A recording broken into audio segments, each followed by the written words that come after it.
You're watching KWWL. We've got you covered. This is Today in Iowa. Now on Today in Iowa, 1 year later and still no big break in an eastern Iowa death investigation. See how a community is helping to keep his memory alive. Plus, this is not a flood backing up traffic on a major highway, but it sure looks like one. Find out what caused a massive overflow of water. And lawmakers go overtime to extend a surveillance program, one that many Americans say crosses the line. So were they able to cut a deal in time, or did that program expire? We'll let you know coming up. Well, good morning to you and welcome to Today in Iowa on this Monday morning. 5:30 is our time. I'm Allie Crutcher with you. And I'm Jerry Gallagher. So glad to have you with us this morning. We are following breaking news. We'll get to that in just a moment. For now, let's get an update, quick update on the weather with Storm Track 7 meteorologist Denise Pelster. We're starting off to see the sunrise here around the Dubuque camera. Storm Track 7 live weather network camera in Dubuque. Chilly start, down to 42 now in downtown Dubuque area. Looks like it's going to be a chilly start across all of eastern Iowa with a lot of 40s out there. 43 in Elkader and Monticello, 46 in Olwine and in Waterloo, and also 46 in Cedar Rapids. Winds right now from an easterly direction. They're calm, or just up to around 5 miles per hour, but still a little bit of a wind chill out there. It does still feel like 39 degrees if you step outside in Dubuque, and feeling like 40s across most of eastern Iowa. So the satellite radar indicates we have mainly clear skies, just a few clouds passing by, and that will likely be the story through the day today. Lots of sunshine in our forecast with just a few clouds here or there. Highs expected to be in the upper 60s in our northern counties. Southern counties likely be closer to 70 degrees, but 70s do return for tomorrow, and looks like we'll continue to warm throughout the rest of the week. More details in a bit. Thank you, Denise. We have been following breaking news this morning, and this was about an Amber Alert that was issued at about 3 o'clock this morning. We can tell you we have just learned within the last couple of minutes that the 2 children have been found. We spoke with police, and they are telling us that the kids are with officers at this time. Now, the alert, as Jerry just mentioned, went out at about 3:15 this morning for 2 toddlers, and police believe that they were kidnapped out of Jefferson, Iowa. That's west of Ames. 2-year-old Rhea Day and 4-year-old Reed Day. Again, pictures are here, but we are now learning that they have been found. Here's a picture of the suspect in this case. Police believe that Allison Tucker kidnapped the 2. She was seen driving an old blue Chevy pickup at the time. At this point, we don't know what the connection is between Tucker and the 2 children, but as we mentioned moments ago, we spoke with police. Police have told us that the kids have been found, and they are with officers at this time. As we check out a live look at the DOT traffic camera, this is in Ames, which would be east of Jefferson, where the kids disappeared. And we know that police were on high alert this morning, keeping an eye on traffic throughout the state of Iowa, looking for this old blue Chevy pickup. And again, we don't know the circumstances of this case to tell you how it was resolved, only to tell you at this point that we do know that the 2 kids have been found. They're with police at this time. We'll continue to stay on top of this story for you and bring you updates throughout the morning. New details now about a controversial government program. Well, this morning, it's expired. It has. No deal in the Senate to keep the NSA's phone collection program alive. Now, that could change, but for now, the government does not have the authority to collect that information. Tracy Potts tells us what this means going forward. The government can no longer collect phone records, track lone wolf terrorists, or use roving wiretaps to trace suspects who change phones. These tools give us better ability to see the tactical moves that various terrorist groups or individuals are making. Those provisions of the Patriot Act expired at midnight. Isn't this program as critical as it's ever been since its inception, given the fact that the Middle East is literally on fire and we are losing everywhere? Fellow Republican Rand Paul blocked it. He's running for president. Critics accuse him of putting politics over national security. Some of them, I think, secretly want there to be an attack on the United States so they can blame it on me. On this vote, the Senate failed to renew the Patriot Act or pass its alternative, the USA Freedom Act, that would leave phone records with phone companies but allow a government search. I'm strongly in favor of protecting privacy rights, but we also have to be aware that we're under threat. The Senate could fix this within days. Majority Leader Mitch McConnell now says he'll back the Freedom Act, which he had opposed. In a statement, the White House is urging the Senate to act quickly. Tracy Potts, NBC News, Washington. And for a moment, if we could just go back to the Amber Alert story that we brought you moments ago, we do have some new information we want to pass along to you. We can tell you that both children were found at a Des Moines hotel with the suspect, Allison Tucker. Tucker has been arrested and was taken into custody without incident. Both children were found safe. And again, they were found unharmed. But again, more information as it comes up today, we will certainly let you know. Time now is 5:35, and today loved ones will say their final goodbyes to a Washington, D.C. family murdered in their mansion last month. The couple, their son Philip, and the family housekeeper were murdered before their home burned down. A man has been charged in this case. Investigators say he worked for the husband's company in the past. Today, Secretary of State John Kerry is expected to return to the U.S. after spending the night in the hospital. He broke his leg in a bicycle crash over the weekend. His bike hit a curb in France. It forced him to cancel 2 stops in Europe, and that trip had included a meeting about the fight against ISIS. He plans to go to Boston for more treatment. Well, this morning, Cedar Rapids police continue to look for 2 men involved in an early morning shooting that left a man hurt. This happened just before 4:30 yesterday morning at the Goldfinch Meadows Apartments on Dean Road Southwest. Police say 2 men were trying to break into a man's car. They say when the owner tried confronting them, he was shot in the leg. Kind of dumbfounded by it. I mean, I heard sirens, but I automatically assumed they were going somewhere else. So I'm really shocked. And that woman says this apartment complex generally very safe. The victim was taken to the hospital and is expected to be all right. Police tell us they don't have any leads on the 2 suspects right now. A year later, still no answers about the death of a Vietnam veteran. Dennis Washburn was found Memorial Day weekend last year. He was found unconscious near Longfellow School in Waterloo. He'd been beaten up. He later died in the hospital. No one's been arrested in this case. On Sunday, many people spent time cleaning the park where he was found in his memory. His daughter organized this event. She says she's not even sure if she will ever find out who killed him. The more time that passes, you know, the harder that it's going to be to find out. But I mean, we've pretty much been told from close to that time that, you know, I mean, if somebody never came forward, they probably weren't going to be able to figure it out anyway. Police say they are still investigating, and there is a $1,000 Crime Stoppers reward in that case. Now to another death investigation. An Iowa teenager is accused of stabbing and killing his brother. This happened late Friday night in Bettendorf. Officers found a man with stab wounds. He was taken to the hospital where he later died. His 15-year-old brother is being charged as a juvenile with first-degree murder. Police have not released any names in this case. 10 people are recovering this morning after an air conditioning unit falls from a crane and then crashes into the street. This happened in New York City. The unit hit the side of a 30-story building as it fell onto Madison Avenue. The crane was lifting it to the top floor when the cable just snapped. I live across the street and I have a coffee in the morning in a balcony and I hear big noise. Well, looks like a foggy stuff and stuff like that. And I was thinking in the beginning what happened with us Monday. Okay, because a lot of buses, a lot of people. 10 pedestrians and 2 construction workers had minor injuries because of falling debris. One state hopes a new month brings a much different forecast. Texas finally starting to dry out after weeks of severe weather. May was the wettest month on record for Texas. Flooding killed at least 30 people. The hardest hit areas of Texas and Oklahoma are looking at only isolated storm chances over the next week. And those record floods in Texas left some cattle stranded. Dozens of cows are working their way through those floodwaters as rescue boats try to get them out. The South isn't the only part of the country dealing with flooding. Thunderstorms rolled into parts of northeast New Jersey yesterday. The flash flooding forced several roads to be shut down, and stranded drivers needed some help. Now, this may look like a flood, but this was actually caused by a water main break. Part of an Atlanta highway had to be closed yesterday, and you can see a lot of drivers were stranded there. Everything reopened in about an hour.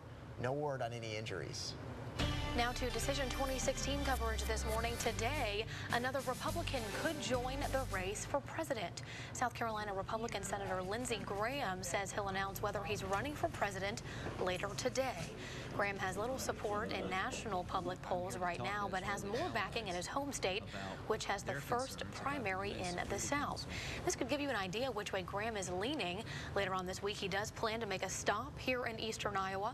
He plans to be in Waterloo on Friday, holding a meet and greet at the VFW post on Commercial Street beginning at 5:15. Now, the race on the Democratic side is much smaller, but another candidate did jump in over the weekend. Former Maryland Governor Martin O'Malley kicked off his bid for the White House in Baltimore on Saturday. He joined Secretary of State and former First Lady Hillary Clinton and Vermont Senator Bernie Sanders in the race. After his announcement, O'Malley went to Davenport to campaign over the weekend. This event brought in about 75 people to hear his message. He then went to Des Moines for another campaign stop. It's now 5:40 as we are waking up this morning, and still to come, a concert takes a strange turn for one star when he grabs a drone. Yeah, strange indeed. Plus, what bugs you the most about warmer weather? A new survey all about the pesky critters this time of year. Well, it looks like for the day today, your backyard forecast, well, it's not going to be a great day to go to the pool. Only expecting temperatures to be in the upper 60s across most of the area, but lots of sunshine. Good day to be outside, but it will be warmer for the rest of the week. More pool-like days coming up. Details in a bit. Now your Storm Track 7 forecast on KWWL. Well, it was a beautiful day yesterday, lots of sunshine. Temperatures were a bit cool. This time of year, we should be in the upper 70s, but we had a lot of 60s across eastern Iowa. 170 reported in Washington with that high of 70 degrees. Now, average first time that we should be hitting 90 degrees, well, Waterloo, we see a lot of 90s around June 1st. In the first weeks in Iowa City and Cedar Rapids of June is when we usually hit a few 90s. In Dubuque, not till around June 16th, but I don't see 90s in our forecast anytime soon. Now, Threat Tracker indicates for the day today, mostly sunny skies again, but it will be another cool afternoon. We'll start to warm up tomorrow with a few more clouds tracking in and a slight chance for some showers and storms here on Wednesday. Now, a live look out of our Storm Track 7 live weather network camera at TechWorks and Waterloo. Well, the sun is up. Don't see a cloud in the sky. Gorgeous sunrise with the current temperature chilly of 46 degrees. Weather trackers this morning, a lot of 40s. 45 in Manchester this morning, around 46 in the Iowa City area. And we have a lot of 40s across eastern Iowa this morning, well below normal. This time of year, we should still be starting off in those 50s.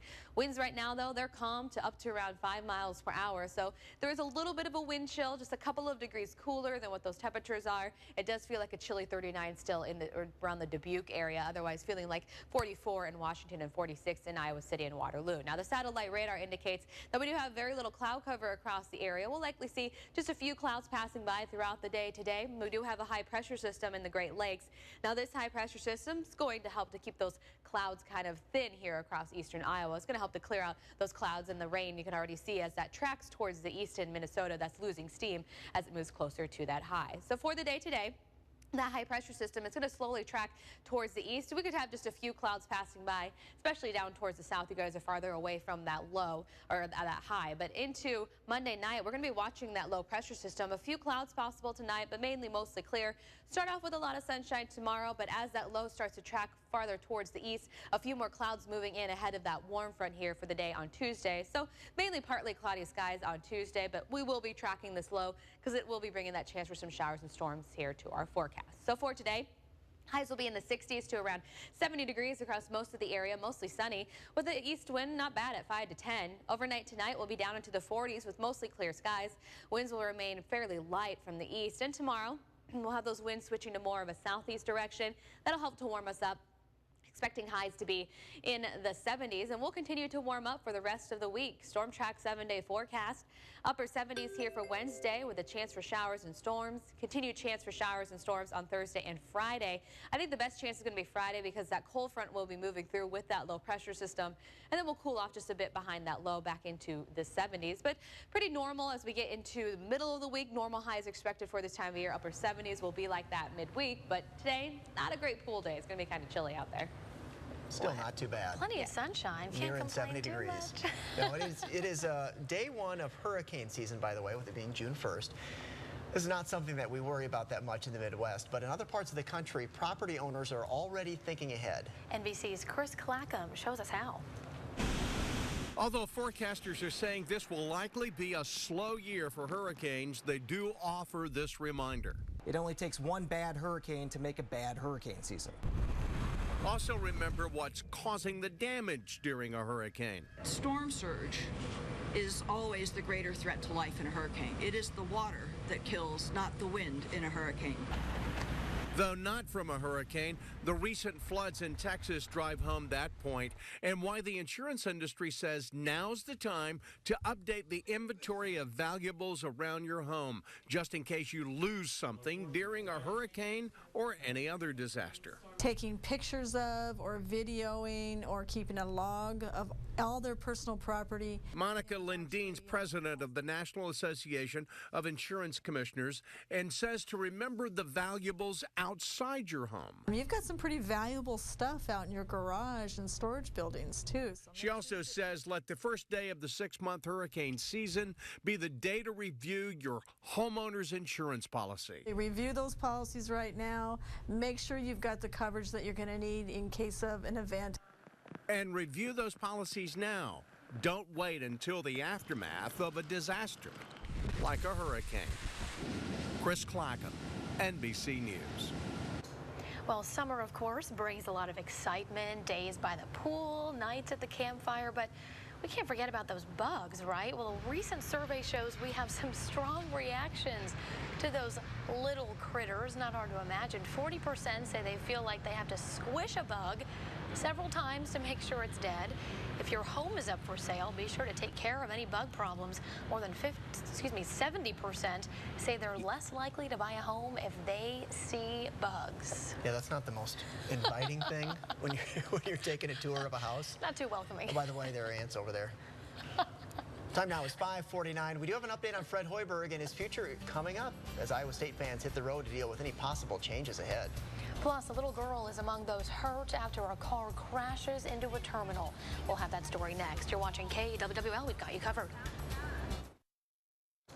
Time now is 5:51. Recapping some of the breaking news for you this morning. 2 children missing have been found and an Amber Alert has been canceled. Police believe they were kidnapped out of Jefferson, Iowa. 2-year-old Rhea Day and 4-year-old Reed Day. Police say these children were last seen yesterday afternoon around 2:30. Now here's a picture of the suspect. Police believe Allison Tucker, 21 years old, kidnapped the 2. Police say the children were found this morning with Tucker at a Des Moines hotel as we take a live look at Des Moines this morning from a DOT traffic camera. At this point, we don't know what her connection is to the 2 children, but we can tell you she has been arrested and the kids are safe and they are with officers as we speak. And once again, the Amber Alert has been canceled.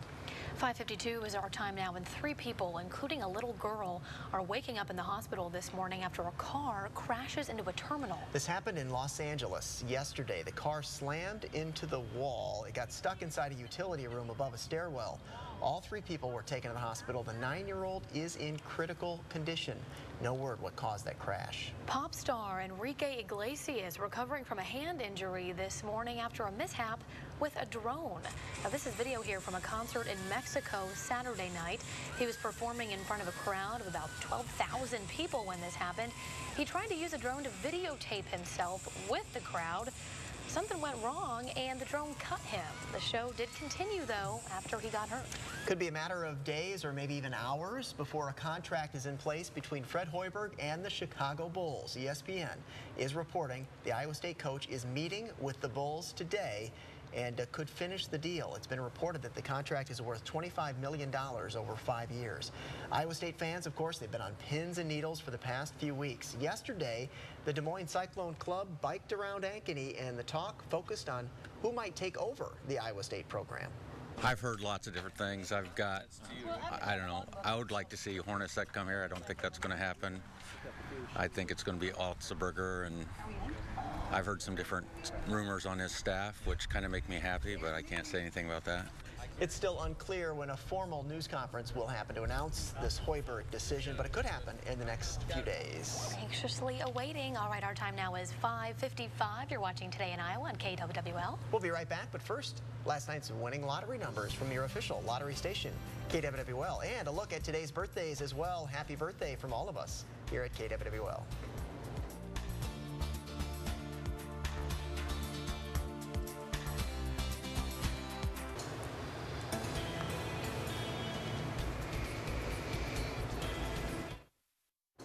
All right, time now to check on the weather with Storm Track 7 meteorologist Denise Pelster. And Relatively cool day yesterday when you consider the calendar, and could be expecting another one today. Yeah, expecting almost the same thing and just a few degrees warmer. We should see some areas hitting a few more 70s across southern Iowa. Otherwise, we will have plenty of sunshine again in our forecast.